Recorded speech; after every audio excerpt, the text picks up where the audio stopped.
Biz aqlimizga sig'magan buyuk reja ishtirokchilarimiz. Bizni hammamizni deyarli bir xil savollar qiynaydi. Bizni qayg'uga soladigan va xursand qiladigan narsalar deyarli bir xil. Ammo shunga qaramasdan har birimiz shaxsiy yo'limizni bosib o'tishga majburmiz. Bu kurash, bu bizning shaxsiy kurashimiz. Va bu kurashda o'rnimizga hech kim qatnashib bermaydi. Biz tug'ilgan kunimizdayoq o'zimiz bilmagan holatda bunga rozilik bildirganmiz.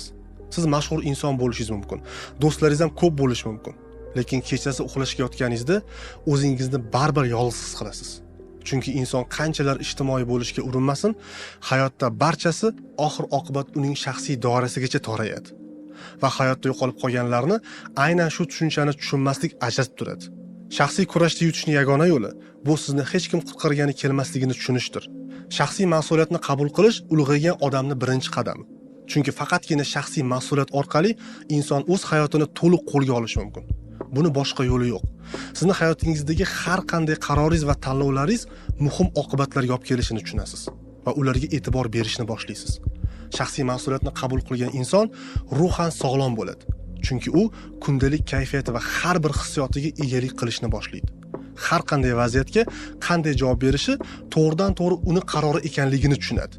Sizga yangilik bo'lishi mumkin, lekin siz ertalab uyquga to'ymay yomon kayfiyatda uyg'onganingizda, siz yomon kayfiyatda bo'lishingizni tanlov qilgansiz. Chunki men sizga aniq kafolat beraman, dunyoni boshqa bir chekkasida bir odam o'sha kuni xuddi sizday uyquga to'ymay yaxshi kayfiyatda uyg'ongan. Va aniq javob beramanki, uni hayot sifati siznikidan ancha yaxshi. Chunki u o'ziga zulm qilmaslikni tanladi. Men sizlarga yetkazmoqchi bo'lgan fikr shundaki, shaxsiy mas'uliyatni qabul qilish hayotingizni shunchalar yengillashtirib yuboradiki, sizda harakat qilishdan boshqa yo'l qolmaydi. Chunki barchasi sizning mas'uliyatingizda. Avtobusga ulgurmadingizmi, mashina olish kerak edi. Mashina qimmatmi? Ko'chada shuncha odam qayerdan unda mashina olgan? Diplom bor, ish yo'qmi? Demak, yaxshi mutaxassis emassiz. Tushuntira oldimmi? Sizga endi hech kim qarz emas. Ota-onangiz, jamiyat, mahalla-ko'm, hech kim. Sizga hech kim hech narsa berishga majbur emas. Kutuvlaringiz nolga teng. Yashash qanchalik osonlashadi? Chunki endi hayotingizdagi barcha muammolarga siz aybdorsiz. Sizning tanlov huquqingiz bor va har bir harakatlaringiz oqibati ham sizning mas'uliyatingizda.